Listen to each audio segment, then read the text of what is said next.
अस्सलामुअलैकुम नाज़रीन, programme hidden truth से आपकी खिदमत में हाजिर हूँ किरण खान। नाज़रीन, वॉल्स और ओमर आइसक्रीम बनाने वालों को 17 करोड़ रुपए जुर्माना हुआ है।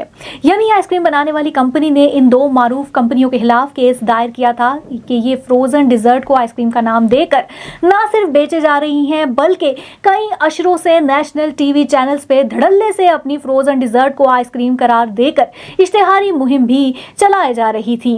ओमर और वाल्स की इन नाम निहाद आइसक्रीम में असल दूध नहीं डाला जाता, बल्कि इनमें मुबैना तौर पर जो दूध इस्तेमाल होता है वो दर हकीकत सरसों के तेल से हासिल किया जाता है। इसलिए वॉल्स अपने आप को आइसक्रीम नहीं कह सकता। वॉल्स जो भी चीज़ बनाता है वो आइसक्रीम बिल्कुल नहीं है, बल्कि आइसक्रीम सिर्फ वही होती है जिसे असली दूध से बनाया जाए। पाकिस्तान में आइसक्रीम पोल्का, यमी और हाइको थे जो आज भी स्माइल के नाम से कहीं ना कहीं मिल रही होगी। यमी आइसक्रीम ने बहुत अरसा पहले वॉल्स की इस झूठी इश्तेहारी मुहिम के खिलाफ मुकदमा लड़ा था और उस वक्त भी वॉल्स के खिलाफ फैसला हुआ था कि वॉल्स अपने इश्तिहार में लफ्ज़ आइसक्रीम इस्तेमाल नहीं कर सकता। लेकिन ये पाकिस्तान है, यहाँ सब चलता है।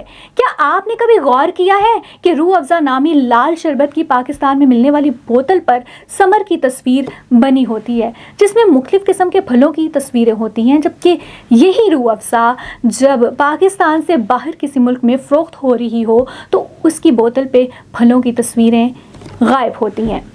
इसकी वजह यह है कि रूह अफ़ज़ा चीनी और मसनूई फ्लेवर से बना केमिकल है, ना कि फलों का एक्सट्रैक्ट।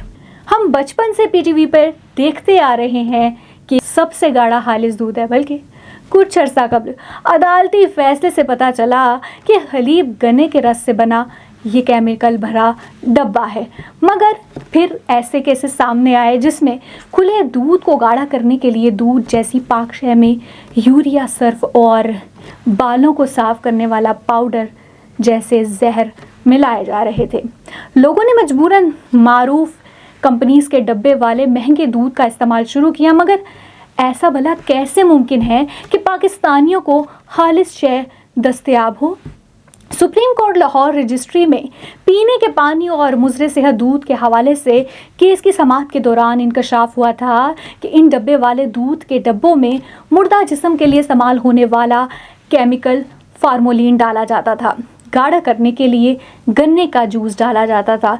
इश्तिहारात में जिसको दूध कहा जा रहा था वो सिरे से दूध ही नहीं, आजकल इसे टी वाइटनर का नाम देकर बेचा जाता है, यानी फ़रोख्त आज भी हो रही है। दौरान समाअत अदालत में खुले दूध और मारूफ कंपनी समेत कुछ डब्बे बंद दूध में भी केमियाई मादों की मौजूदगी साबित हो गई। सारिफ की मालूमात के लिए डब्बे के ऊपर लिखे गए अज्जाए तरकीबी में भी धोखा साबित हुआ है, यानी गोलमाल है भाई, सब गोलमाल है। दुनिया भर की मेडिकल साइंस की तरक्की के बावजूद हम बीमार हो रहे हैं, जलील हो रहे हैं, सेहत बर्बाद किए जा रहे हैं और ये मल्टीनेशनल कंपनियां सरेआम टीवी पर झूठ बोल बोल कर हमें और हमारे बच्चों को बेवकूफ़ बनाती जा रही हैं। मिलावट ज़दा अशिया खुर्दोनोश जहर मार करने के बावजूद भी अगर हम जिंदा हैं तो ये किसी मौजज़े से कम नहीं। लिहाजा अपनी और अपने प्यारों की सेहत की खुद हिफाजत करें, आँख खुली रखें और पैसे खर्च करके कम से कम बीमारियां ना खरीदें। बहुत शुक्रिया।